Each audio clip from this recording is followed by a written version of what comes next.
Phase shift syndrome. There is almost nothing left now. You'd think I would be able to recall something, anything, but no dice. Because of course there isn't. The nature of the universe is one large, all-consuming electromagnetic gray void.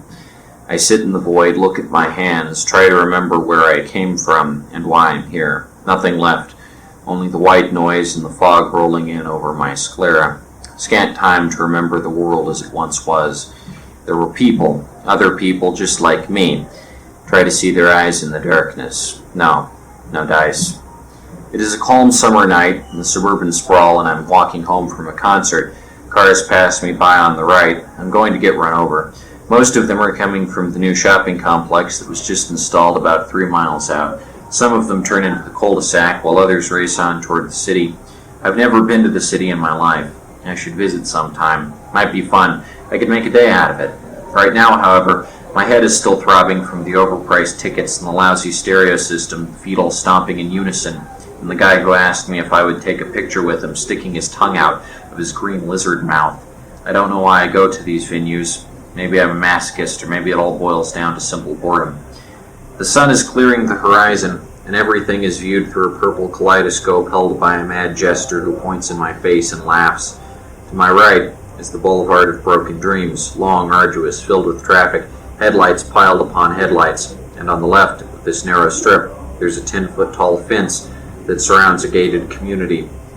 Under my feet, I can hear the wine bottles and discarded CD cases cracking.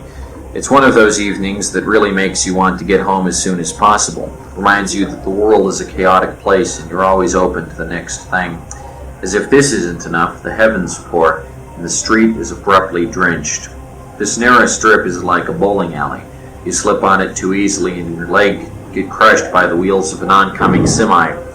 I consider briefly flagging down a ride, but it's only a few blocks from here, so against the wash I press on.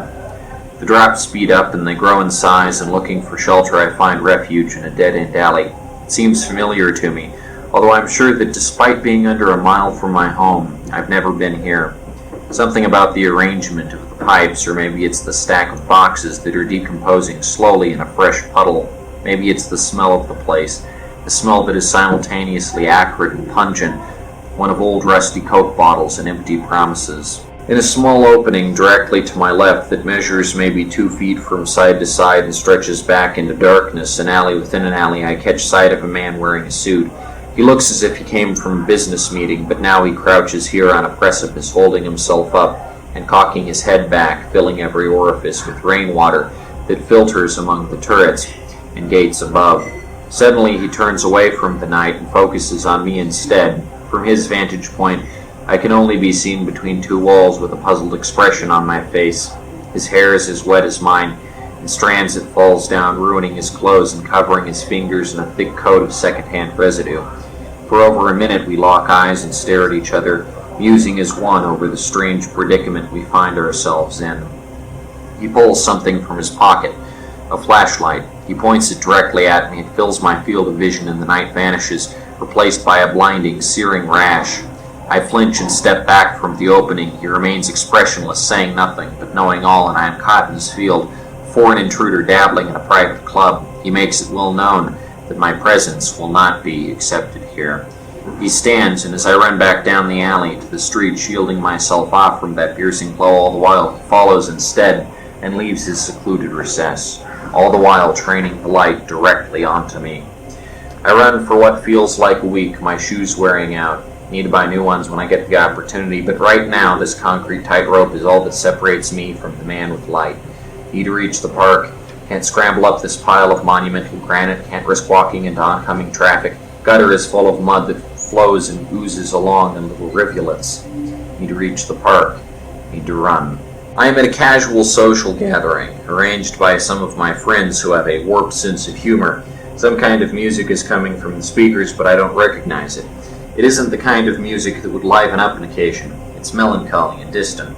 Or maybe I'm only imagining that. Someone I've never seen before is sitting opposite me on the couch, watching the TV, with a blend of annoyed detachment and boredom, his eyes glazed over and his pants coated in a fine layer of powder. He looks at me slowly, scanning my demeanor.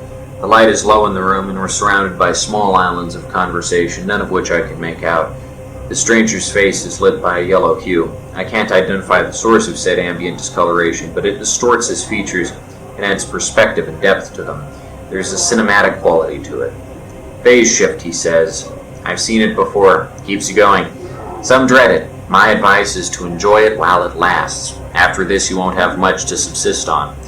Something about that last qualifier, subsistence, strikes a nerve in me, and my spinal cord begins to twitch and jerk with anxious laughter.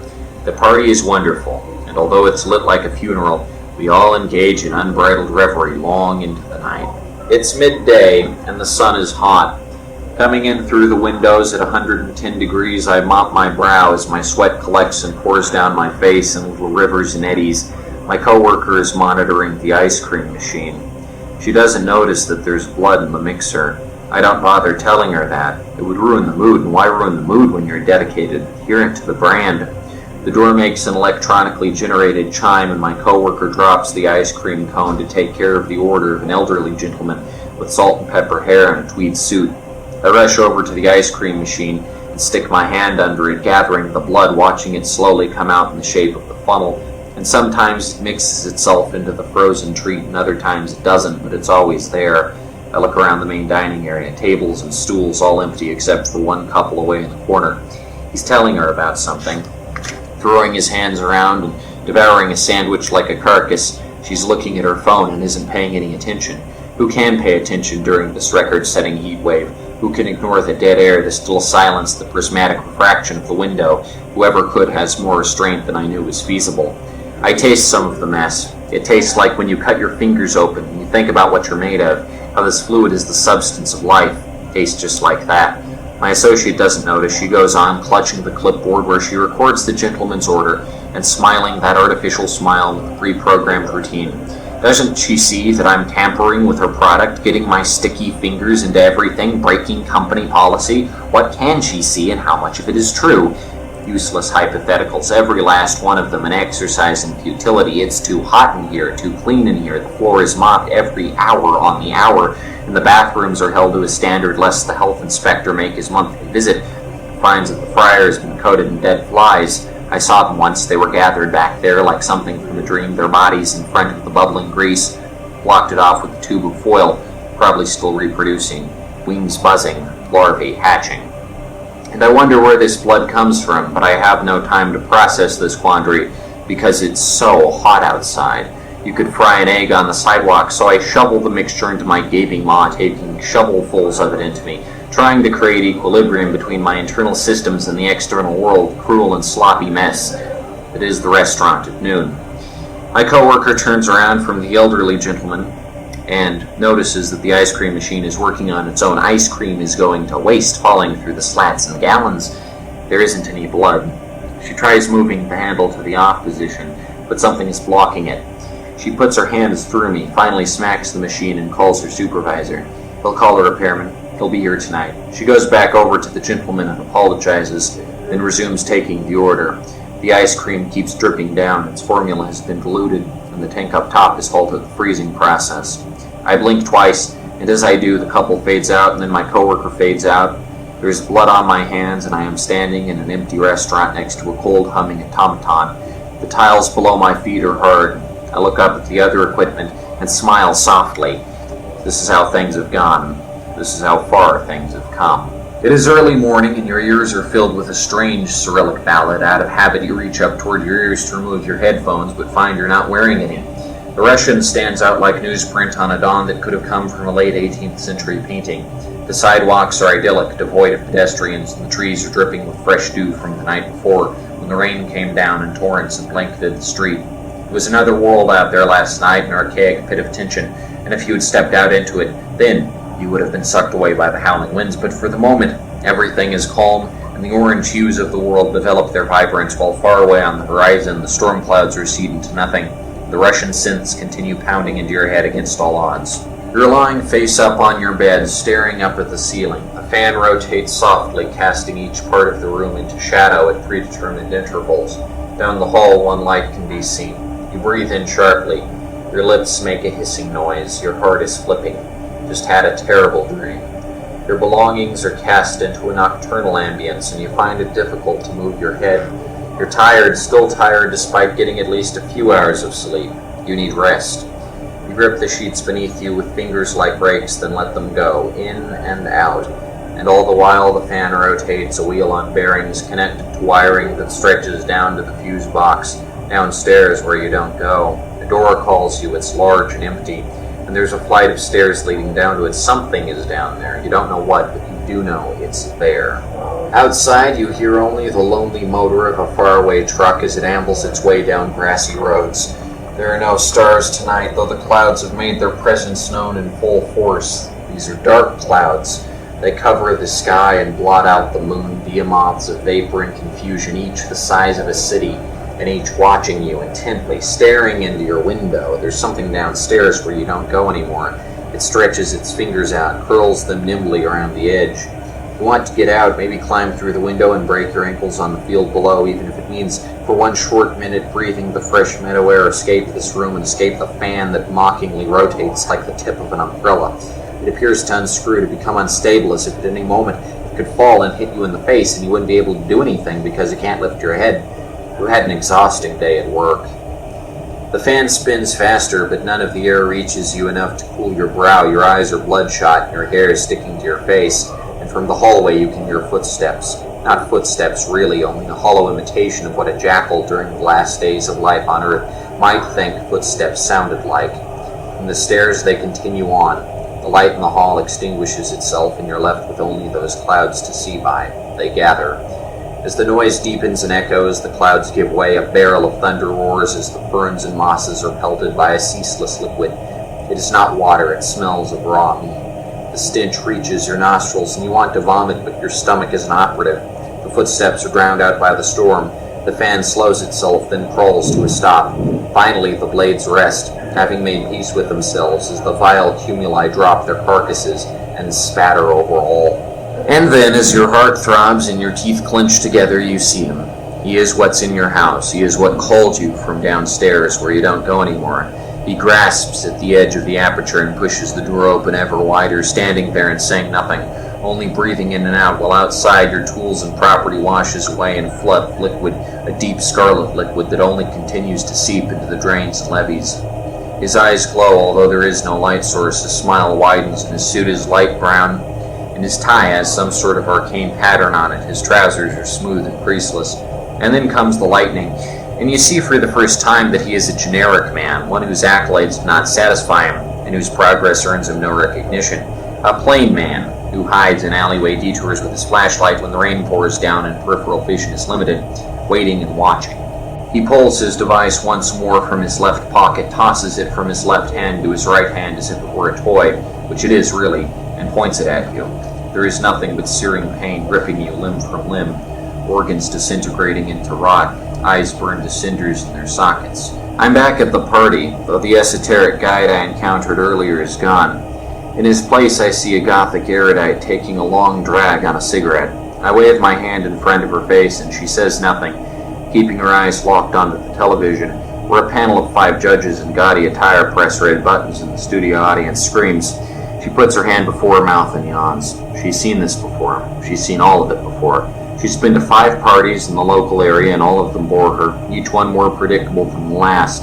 Still she persists, an inexplicable figure in a culture that moves too fast for her to keep pace with. The room is crammed with absinthe vapors and illegal substances. In the corner someone is playing with something flammable. Their eyes sparkle as they do so. This house reeks of dust and of filth. They never clean the place, and it remains a grim reminder of times past. I don't know why my friends invited me here. I want to leave. The speakers are still playing that horrible music. It sounds like an empty void, a darkness that has a magnetism to it. Isn't that what black holes are? Magnetic voids that draw things to them, suck them in, smother them with impossibilities. I listen closely and I hear things from my childhood. Small memories, though valuable, that shaped my youth. Falling from the tree in my backyard, seeing the ground rush at me and being unable to stop it, cracking my skull open on that sharp rock, seeing the blood on my fingers from the fresh wound, wondering if that was really my blood, my elixir now painted onto the grass and mixed in with the dirt, going in for some neosporin. And as these noises fill my auditory cavity, the noise of my dazed footsteps on the lawn, the noise of my head making contact, The speakers begin to fill up with that same liquid. It gushes forward, and the people in the small islands of casual chatter don't notice, and my companion on the couch picks up her book and begins flipping through the pages, and all the while the room fills like a bathtub. It encircles their ankles, runs down the walls, creating little bars of darkness here and there, and the music continues. I sit back as my hands are engulfed. I take a deep breath when it hits my neck, and the gothic erudite takes one more drag, and then I'm under. I see nothing, because of course I can't, but my mouth is full of the stuff, and it is heavy, heavier than the greatest mass, and more pungent than the most elegant wine. The darkness is all-consuming, and the iron is universal. But I assume the little islands are out there somewhere, making their jokes and dreaming of cities far away where their problems don't exist, but I don't see them, and I don't hear them, and all I taste is the blood. It's up to the ceiling now, and I fall deeper. The floor fades away, and I fall further down, an endless chasm that opens into a trench of even greater infinity. I am standing 200 feet above the ground on the edge of the largest building in my residential area, the new community center, and crowds are urging me to come down. It's a bright day, and the sun is shining, and I can see for miles out from up here, and all the buildings and streets look like a miniature. Out there are my relatives, the ones I never visit because I'm too busy with life. I'll see them and reconnect with them, someday if my itinerary allows. The leader of the group below is shouting at me through a megaphone.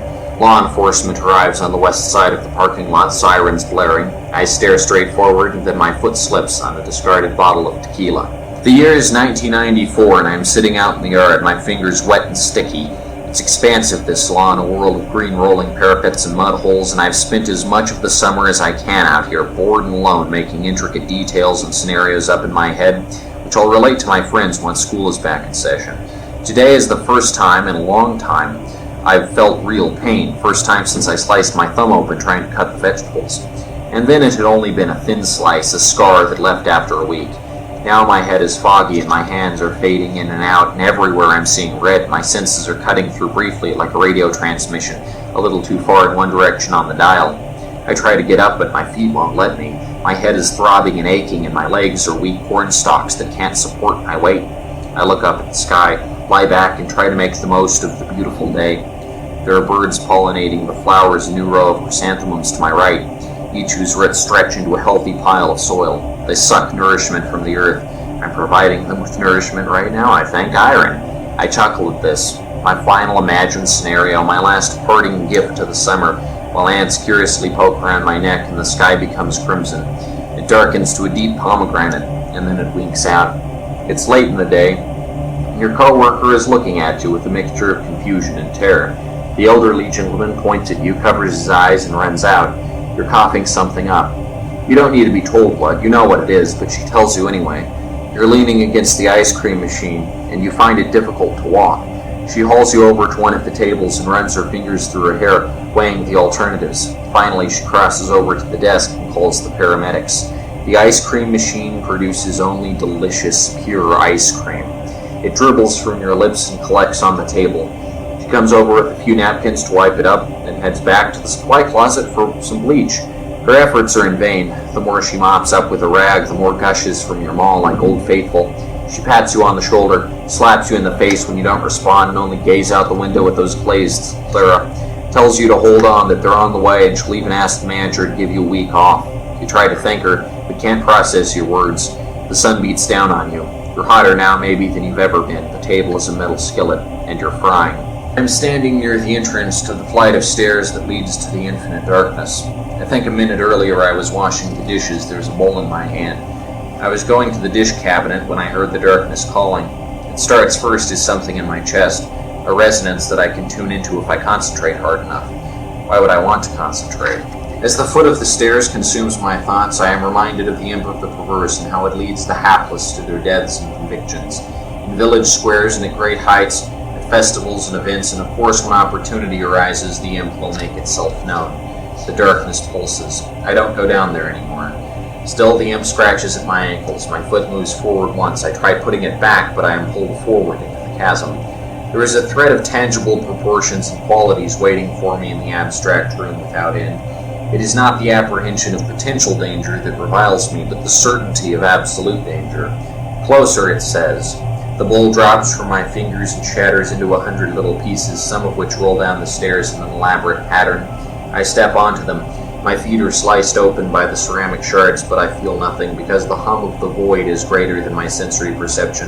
The call of the darkness outweighs any response I may otherwise have made, imp and darkness working in tandem to send me hurtling over the edge, and again there is that heaviness, something which presses upon the internal organs and doesn't let go. The phone rings, waking me from my macabre reverie. I'll clean the bowl up later. It echoes through each room in the house, makes its presence known, and the grip of the imp is abruptly broken. On eggshells, I shamble over to the handset, raise it to my lips. I've forgotten what to say. Hello. May I ask who's speaking? You know who this is, he talks with platitudes. I can imagine him, although his face doesn't spring readily to mind, only his teeth and his grin. How's it going? Are you enjoying what I've given you? I don't know what you've given me, I say. I don't know where it started, and I don't know where it'll end, but I don't like it, and I think you know that. I look down at my feet. They're severely wounded. My carpet looks like Omaha Beach. Need to get upstairs, the medicine cabinet, procure some bandages, and I sprupple. Who knows what's seeping into those deep cuts even now? I steady myself, turn back to the phone. Something about the stranger's voice smacks of that abyss immediately behind me. You'll learn gradually, he says.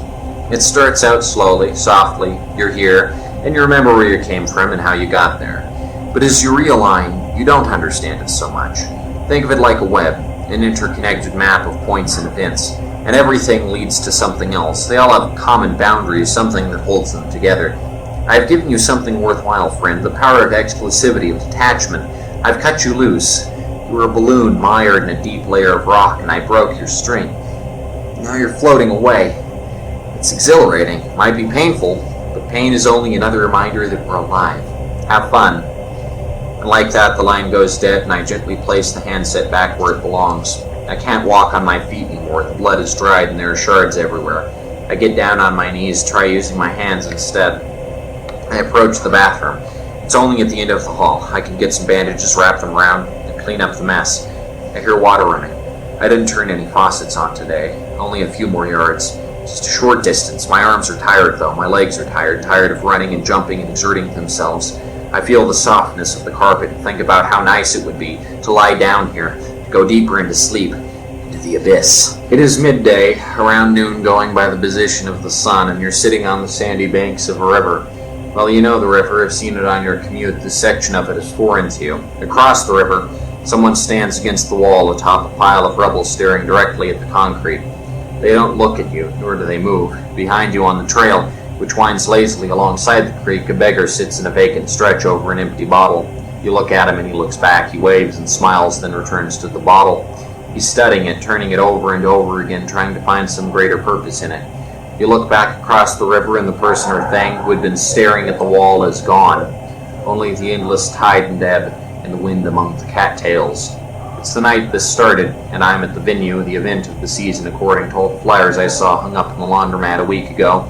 So I bought tickets, printed them out. I try to get to as many of these things as I can, maybe meet someone. I'm too old for most of them. But maybe someone will notice me and we can go back to my house. I keep hoping. But every night all I get are overpriced drinks and an earache.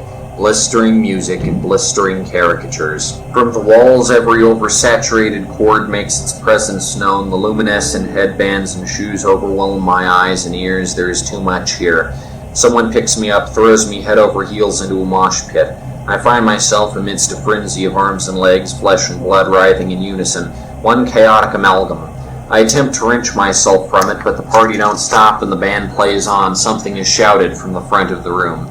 I'm on the floor. The man with the lizard tongue comes up to me now. He displays his augment proudly, flicking each side of the tip to demonstrate his prowess.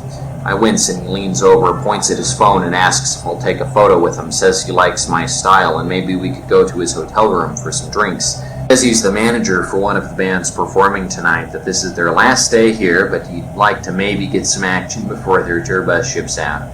I politely decline, pick myself up and dust myself off. He grabs my arm. I repeat myself, tell him that I want nothing to do with him, but he holds his tongue out and presses it against the side of my face. Finally, someone calls his name. I miss it, but it is roughly what you'd expect, and he runs away without an apology or consolation. I wipe my cheek and grimace when I find his spittle lodged behind my ear. These events are out of my league. To my immediate right is the boulevard of broken dreams, to my left is the slope, and under my stride I hear the crunch of discarded candy wrappers and fine grit. collects itself here where nobody watches. I press on, want to get home because I can lie down and relax, pop open a cold one and forget about my life and the predicaments I found myself in, and the cars whiz by and the sky darkens. The sky is filled with giant red clouds, clouds which at sunset might be considered normal. I know what's in them, though. They blot out the sun and the stars and throw even the road, even the streetlights, into an intoxicating ruby mist. My steps quicken. My breathing gets shallower now because I'm pushing myself to the absolute limit, testing the boundaries of what's possible. Right here and now in the present, between a tall fence upon which I could impale myself and 100 vehicles all careening past me in unison. The clouds pick themselves up in ferocity. Everything is a dingy brown, and the trees cry out, poisoned by the iron, by the lymph and the platelets. And the windshield wipers on the sedans that disregard me sweep the plasma off like nothing. They will never be truly clean. Over my shoulder I hear the impending turbulence, 5 blocks maybe. I see the alley to my left, and a light poking from it.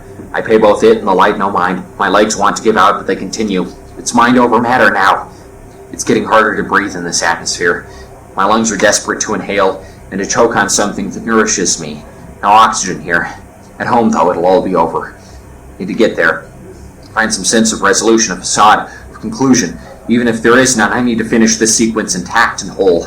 If there is one thing left in my world, if there's one element I can control, it's how fast I can move. My brain tells my muscles to get into action.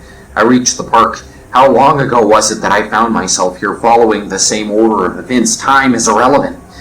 I look behind me and I think I see the stranger, though his presence is less permanent now. He's fading out behind the curtains of red drizzle and the specks of fluid that emanate from those behemoths above. I slip on the grass, it's soaked through, but I round the corner and my shoes make squelching noises and I look like something from beyond the grave, but I don't care, because I've reached my house and I slide the key in and it's home and turns, and the door opens and it's quiet inside. So quiet.